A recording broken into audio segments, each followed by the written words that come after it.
السلام علیکم۔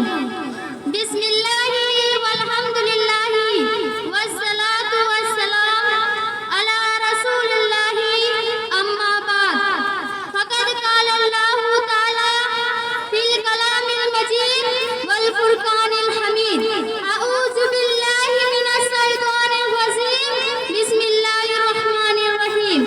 یا ایہا الذین آمنوا لا تأکلوا الربا اضعافا مضاعفة واتقوا اللہ لعلکم تفلحون۔ ظاہر میں تجارت ہے، حقیقت میں جوا ہے۔ ظاہر میں تجارت ہے، حقیقت میں جوا ہے۔ سود 1 لاکھوں کے لیے مرگ مفازات ہے۔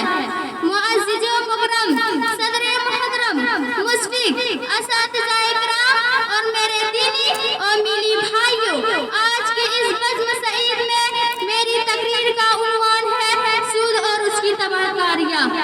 محترم سامنے اکرام، سود کہتے ہیں زیادتی اور کثرت کو۔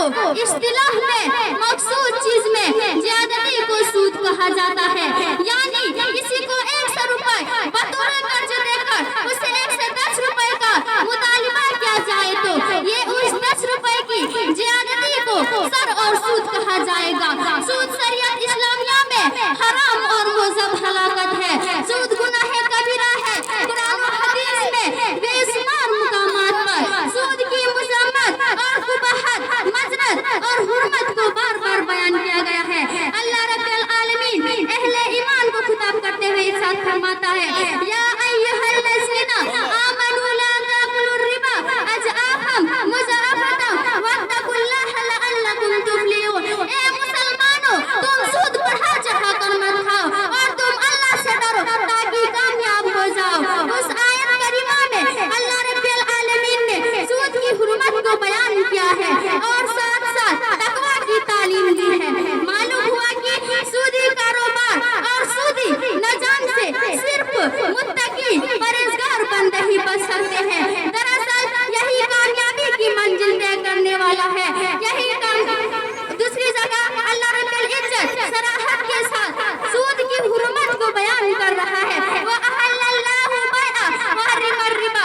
اللہ تعالیٰ نے سود کو حرام ٹھہرایا ہے اور خرید و فروخت کو حلال بنایا ہے۔ معلوم ہوا کہ سودی کاروبار اور سودی کو مکمل طور پر چھوڑ دینا پڑے گا، کیونکہ یہی اللہ رب العالمین کا حکم ہے۔ اے مسلمانوں، تم سود کو چھوڑ دو اگر تم واقعی مومن ہو۔ محترم بھائیوں، اے سود کی قباحت کو اس حدیث پاک سے سمجھتے ہیں کہ رسول صلی اللہ علیہ وسلم سود کھانے کو زنا سے بھی بدتر کہا ہے۔ اچھے لوگ زنا سے تو نفرت کرتے ہیں، فواحش سے دور بھاگتے ہیں کیونکہ اس میں ذلت اور رسوائی ہے، مگر ہم سود کو ہلکا اور معمولی سمجھتے ہیں، جبکہ یہ 1 درہم 36 مرتبہ زنا سے بھی بدتر کہا ہے۔ جیسا کہ آپ نے فرمایا، الشرک باللہ والسحر قتل النفس التي حرم اللہ الا بالحق واکل الربا۔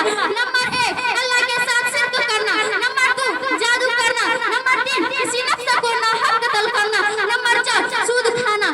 اس حدیث پاک سے یہ بات کھل کر سامنے آئی کہ سود گناہ کبیرہ میں سے ہے اور کبیرہ گناہوں کا مرتکب دنیا و آخرت میں ہلاک اور برباد ہو کر رہے گا۔ اسی لیے اگر ہمیں دنیا و آخرت کی سعادت و بھلائی، سرخروئی اور کامیابی چاہیے تو ہمیں سود کا بائیکاٹ کرنا پڑے گا، کیونکہ